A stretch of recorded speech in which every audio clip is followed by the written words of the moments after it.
Se você quer saber quais são as principais oportunidades tributárias que existem nos supermercados, não deixe de ver esse vídeo até o final.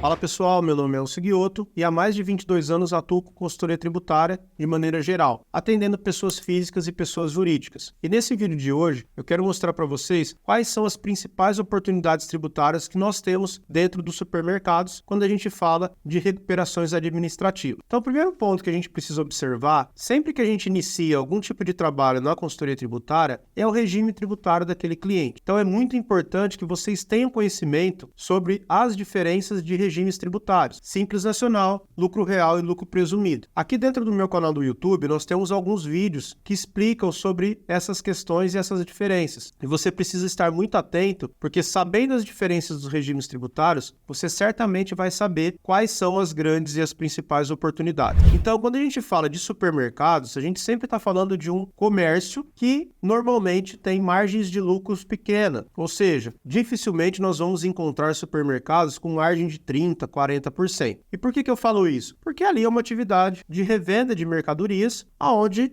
na prática não tem como ter grandes margens de lucro, tá? E aí, nesse vídeo que eu estou mencionando para vocês que nós já temos dentro do nosso canal de YouTube, eu explico para vocês quais são as principais premissas para saber o regime tributário de determinados segmentos e determinadas empresas, a depender de algumas questões ali, de alguns índices ou de algumas informações que a gente tem acesso. Então, por exemplo, tratando do supermercado, quando a gente fala de uma empresa que é revenda de mercadorias com margem de lucro baixa, provavelmente o lucro presumido tende a não ser vantajoso. Então aqui já nasce uma primeira dica para vocês. Pegou um supermercado, lucro presumido, algo chama atenção. Por que esse supermercado está no lucro presumido? Provavelmente vocês vão encontrar aí, em praticamente 100% dos casos, supermercados no Simples Nacional ou no lucro real. Então, trazendo como uma premissa de que a gente está falando de supermercados que estão no melhor regime tributário, vamos falar aí das oportunidades, por exemplo, em Simples Nacional. Que a gente tem oportunidades em Simples Nacional. E aqui, pessoal, a gente já pode excluir a questão de só ser supermercado. Então, para o Simples Nacional, de uma maneira bem geral, o que a gente tem de oportunidades? Dentro do supermercado, nós vamos ter oportunidades ou de um estudo tributário. Então, se é um supermercado no Simples Nacional, provavelmente cabe ali um estudo tributário para ver se não é vantajoso ele ser lucro real. Ou recuperações de PIS/COFINS monofásico. Então, a gente sabe que o supermercado revende produtos monofásicos, não em grande parte, como, por exemplo, são as revendas nas autopeças, revendas de bateria, as próprias farmácias no Simples Nacional e algumas outras atividades, que grande parte das receitas são de produtos monofásicos. E se você não sabe o que é produto monofásico, nós também temos vídeos sobre isso aqui no canal, não deixe de assistir. O supermercado, como ele revende produtos monofásicos, muitas vezes, se ele está no Simples Nacional, ele pode ter revendido esses produtos tributando PIS e COFINS dentro lá da PGDAS, dentro do DAS. Então aqui pode ser também uma segunda oportunidade. E uma terceira oportunidade é a questão do ICMS-ST. Então nós temos também, a depender do estado, mas em grande parte dos estados nós temos muitos produtos sujeitos à substituição tributária.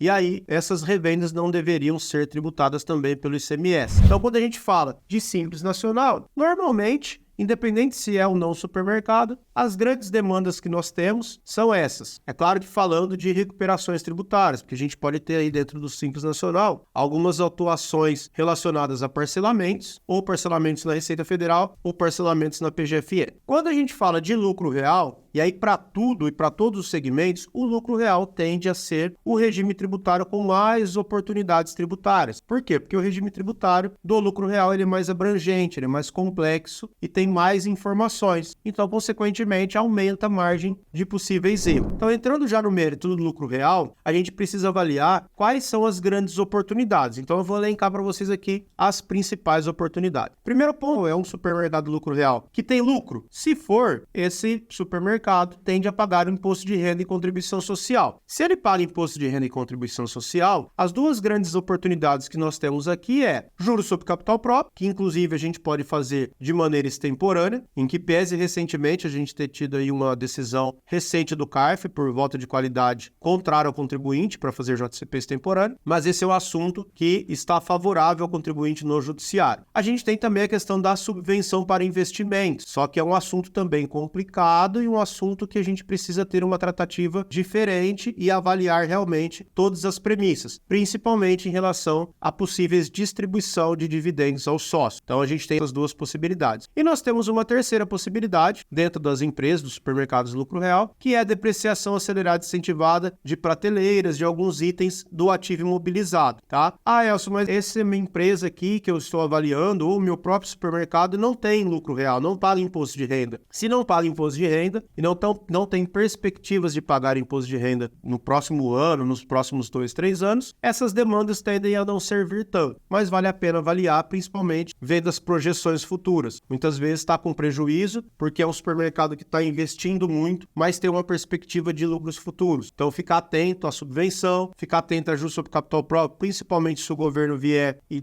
tirar o juros sobre capital próprio, excluir a possibilidade de remuneração dos sócios através do JCP, fazer aí um colchão de prejuízo fiscal. Quais são as outras oportunidades? Quando a gente fala de PIS e COFINS, nós temos várias demandas. Como nós somos lucro real, supermercado lucro real, nós temos que nos atentar à COSIT 66 de 2021 sobre as restrições de crédito. Então, lembrando que o comércio não tem previsão legal para apropriar créditos de bens e serviços utilizados como insumo e ativo imobilizado, que são os principais créditos que são vedados. Claro que aqui tem alguns tipos de discussão judicial, mas aqui a gente está tratando de questões administrativas. Então, o supermercado ele tem uma restrição maior de aproveitamentos de créditos, mas ele tem possibilidades de crédito. Aluguel, energia, eventualmente alguma benfeitoria, revenda de mercadorias. Então, nós temos aqui possibilidades de avaliar o PIS/COFINS dentro do diagnóstico de 360 graus, que é o que a gente preza muito dentro da minha comunidade de mentorados. E a gente tem também possibilidades de erros de tributações de saída. Muitas vezes a gente pode, ao invés de levantar um crédito, levantar aí uma contingência. Por quê? Porque o contribuinte ele pode estar deixando de tributar algum produto tributário. Mas como o supermercado revende muitos produtos de cesta básica e muitos produtos do agro que são desonerados pelo PIS e COFINS, nós temos ali possibilidades também de avaliar possíveis produtos que foram tributados pelo PIS e COFINS que não deveriam ter sido tributados, então débitos indevidos que automaticamente geram pagamentos indevidos ao maior. Então o PIS e COFINS é uma avaliação 360 e aí vai de encontro à avaliação também, que é um outro trabalho, de revisões cadastrais. Supermercados têm um volume muito grande de produtos, supermercados que têm ali 8, 10, 15 mil produtos cadastrados e aí cabe também um outro trabalho de revisão cadastral e ajuste desses cadastros dos produtos e, consequentemente, as incidências tributárias, tá? Isso também vale,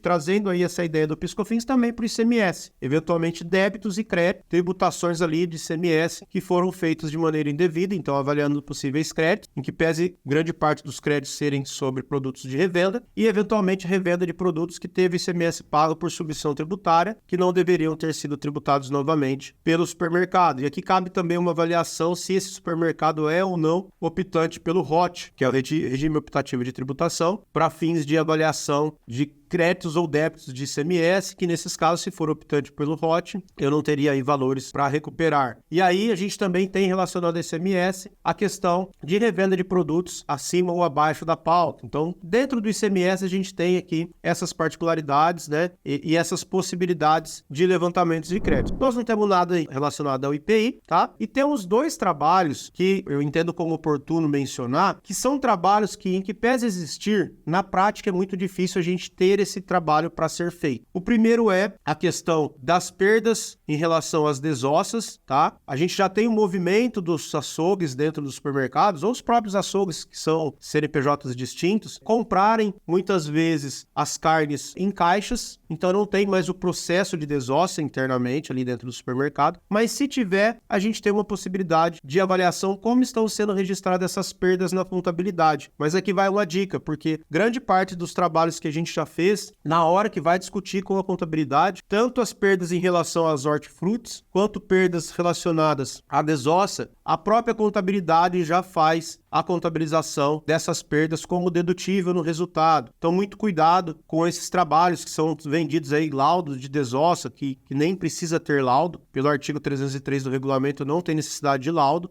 é uma perda da atividade. Cuidado, porque muitas vezes esse efeito tributário já está sendo dado pelo próprio contribuinte. E a gente também tem algumas questões de ICMS, de padarias, tanto PIS e COFINS também, de açougues e padarias, mas são valores que não tendem a ser relevantes, tá? Então, os supermercados, a gente tem aí uma gama de boas oportunidades tributárias para se avaliar. Então, vocês devem ter notado que tem aí 10 a 12 tipos de trabalhos ali dentro de uma única atividade. Por isso que eu sempre falo que o desenvolvimento de vocês deve ser no sentido de se tornarem uma pessoa que resolve problemas tributários com uma visão 360. Por quê? Porque aí vocês vão ter condições de atender qualquer tipo de cliente e qualquer segmento. E vão perceber que o supermercado tem demandas parecidas com o atacadista, que tem demandas parecidas com uma indústria, e aí acrescendo, por exemplo, numa indústria IPI, algum tipo de outro benefício, um reintegra da vida, enfim. Mas não foge muito do contexto geral. Por isso que eu recomendo vocês sempre buscarem se tornarem um tributarista 360, porque é isso que vai tornar vocês profissionais diferenciados do mercado. Então, pessoal, espero que vocês tenham gostado das dicas. Note aí que o mercado tributário realmente é um oceano, que a gente pode nadar nesse oceano de oportunidades, porque o mercado, ele carece de bons profissionais, ele carece de profissionais que têm uma visão do todo, que não está só focado em obra pronta. O que eu faço no supermercado? O que eu faço numa transportadora? Por mais que seja legal a gente entender por segmento, eu acho que quando você investe o seu tempo para entender o mercado tributário como um todo, você atua em qualquer segmento, em qualquer setor, em qualquer porte de empresa. Então, espero que vocês tenham gostado do vídeo. Peço que vocês deixem aqui os comentários, as dúvidas. Se vocês têm algum complemento para fazer, alguma crítica, alguma sugestão, sugestões de novos vídeos também são sempre bem-vindos, tá? Se você ainda não é inscrito no canal, peço que você se inscreva, ative o sininho para receber em primeira mão os novos vídeos que vão ao ar todas as terças e sextas-feiras, às 13 horas. Vídeos sempre muito completos, sempre vídeos abrangentes, trazendo realmente o que é a vida do tributarista aí no dia a dia. Um grande abraço, pessoal, e nos vemos no próximo vídeo.